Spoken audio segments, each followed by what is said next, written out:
Scarers scare children to harvest their screams for energy. Why do they just scare children? They'd get a lot more screams from YouTube Let's Players. Because... Well, you're gonna have to face it. No. Yes!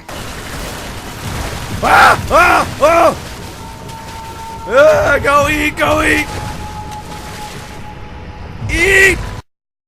A young Mike worked his butt off to get accepted into MU as a scaring major. Wait, does Mike even have a butt? He doesn't see the need for studying. All it takes to make someone scream is a good jump scare.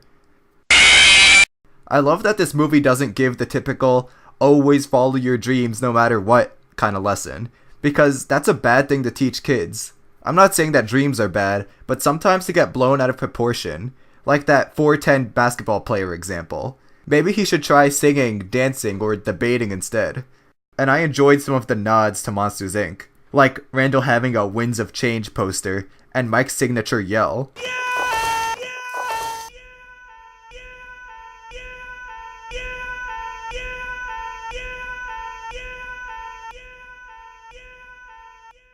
And she says she'll keep an eye on Mike and Sully. Why? What's so important about them that you need to stalk them? When did the CDA become the Illuminati? Let's be clear here.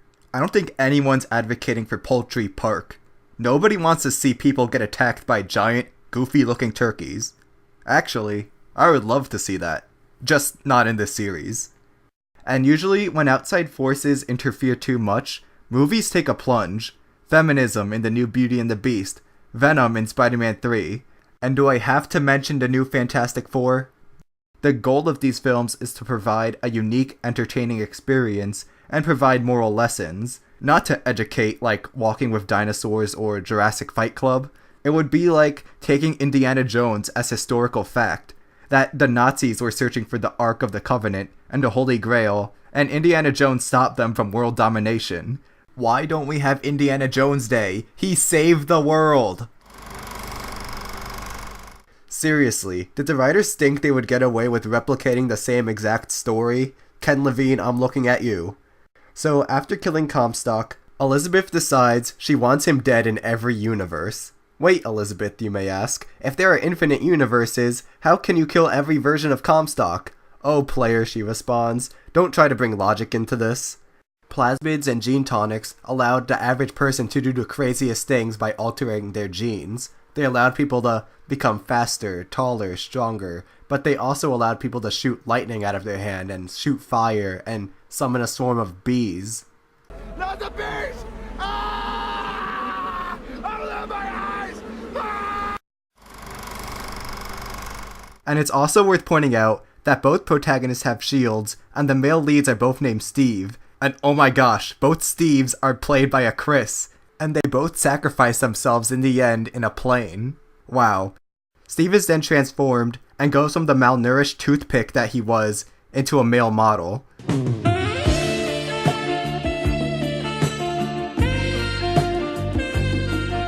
With his newfound powers, Steve goes on to fight in the most treacherous front of the war, the home front. He spends the rest of the war putting on shows and selling bonds. The end. Now for Wonder Woman. And plenty of fantastic scenes and set pieces, like when Steve gets beaten up, the spy chase, when he's rescuing the 107th, the train fight, and the climax. Okay, how many times am I going to mention a train fight in a film? This should be a new drinking game. Every time I mention a fight on a train, take a shot. You'll be wasted in no time. Before I start, I just want to say, I give no dungs that it's about a woman. I'm not going to praise this movie at all just for that. I frankly don't care, and being a woman doesn't give her any more leverage over the straight white male from Brooklyn. Diana goes to save the pilot Steve. Not Steve Rogers, the ripped one, but Steve Trevor. Where would we walk? Where would we run? If we could stay all day in the sun, just you and me, and I could be part of your world. The other main character is not Jacked Steve, played by Chris Pine, who's excellent in this. I mean, he's no Chris Evans.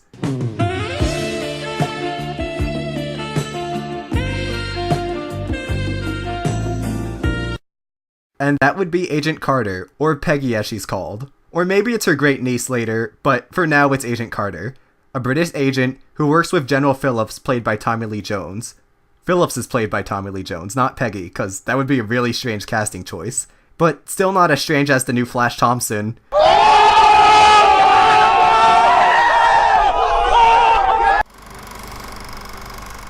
Wait, we can't start the analysis yet. This episode needs to be in another My Favorite Things, inside another episode, all that inside that Jurassic NATO spoof I did a few weeks ago.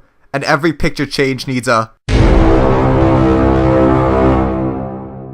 Let's get started. So why has Inception been praised so much?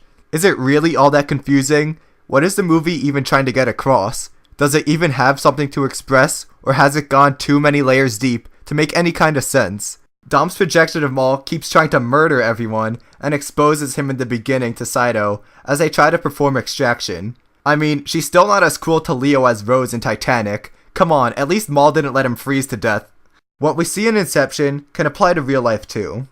Some people seem to be in touch with reality and can tell what's real or fake, but others seem to blind themselves to reality in order to believe their own. Or as the great Adam Savage put it, I reject your reality and substitute my own. Time especially is great. It can make anything dramatic and inspirational. Don't believe me? Just listen to it.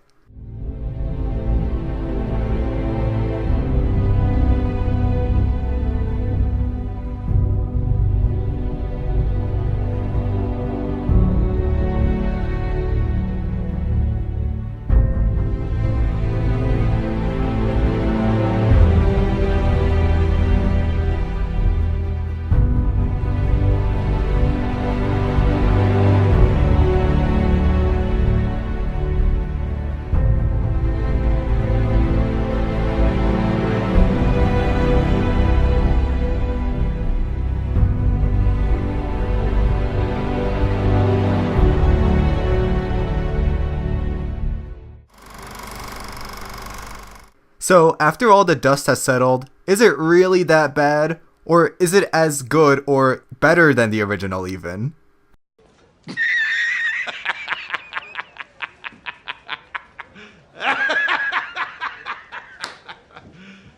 You serious? Okay guys, let's not cut ourselves here. Now, there's a whole spectrum of negativity. Some say it's the worst remake since The Wicker Man. Not the beast! Ah! It's a rare occasion when a joke finally does land. It feels like the clouds have parted, the waves have calmed, and you finally get to let out a slight chuckle. Yeah, that's about all you're getting out of this one. A slight chuckle at most. There's even more to dislike about the 2016 Ghostbusters. For one, the product placement is off the charts. Everywhere you look, there's another Sony product in your face, or another food brand on the screen.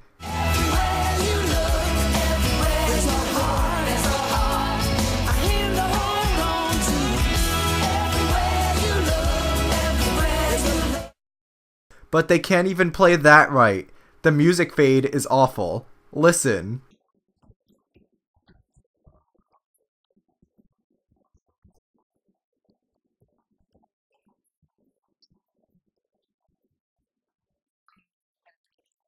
The fade ends after the first verse just started. You can't do that. If you're gonna fade the music, do it before the lyrics start or at the end of a particular section of the song. Here's how I do a fade for My Favorite Things.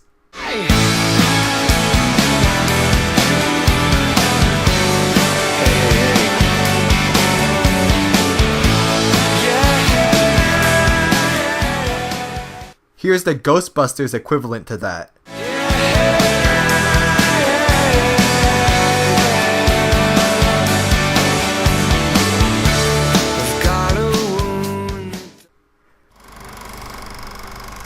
But is it really that scary? No, not at all. This game's not that bad. You know, I always cry in the corner. No, I just ran out of the room screaming because I needed the exercise. And it's the good kind of scary, not just cheap jump scares or little girls walking across the screen. One of the things Amnesia does perfectly is build up the horror. It's like a nightmare slow cooker. And the horrific sounds that play when you're being chased, oh my goodness.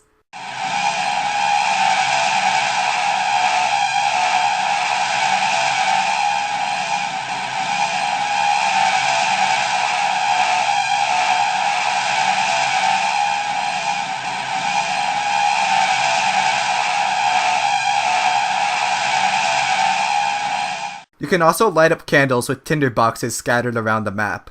Tinder is a lifesaver. No, not that Tinder. So the grunts, Karenks, and brutes aren't the real monster of Amnesia. The humans are.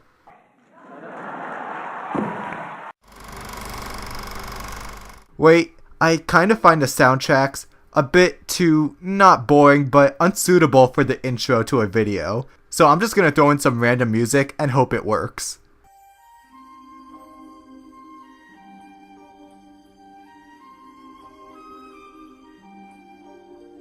His palm spaghetti, knees weak, arms spaghetti. There's vomit on his sweater spaghetti, mom spaghetti. Like, seriously, how is this scary? Mike Hanlon, if you see... Excuse me, sir. Do you have Prince Albert in a can? You do? Well, you better let the poor guy out. Yeah, Mike Hanlon!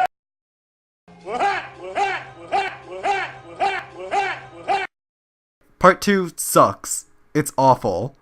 Half of it is just the characters remembering their childhoods in Derry, and some really cheesy scenes to go along with it.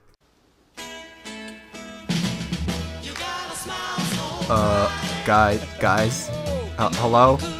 There's a clown on the loose. The clown's killing children. Guys, gotta do something about that. Guys? Oh, okay then. But I do like the whole psychological manipulation thing. I think it's really cool. Showing each kid what they're most afraid of. Pennywise is like the neutered version of Scarecrow. Sadly, this is some of the most horrible stuff to come out of a TV screen, and I've seen Fuller House.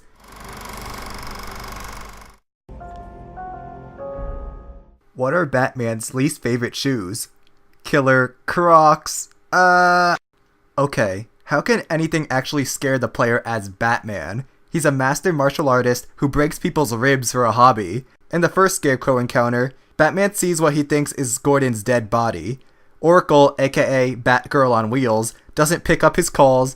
Then, after each trip, Batman gets a bad case of the munchies. The end. On the outside, Arkham Mansion looks like your run-of-the-mill haunted house, complete with a graveyard and everything from killer clowns to reptilian monsters.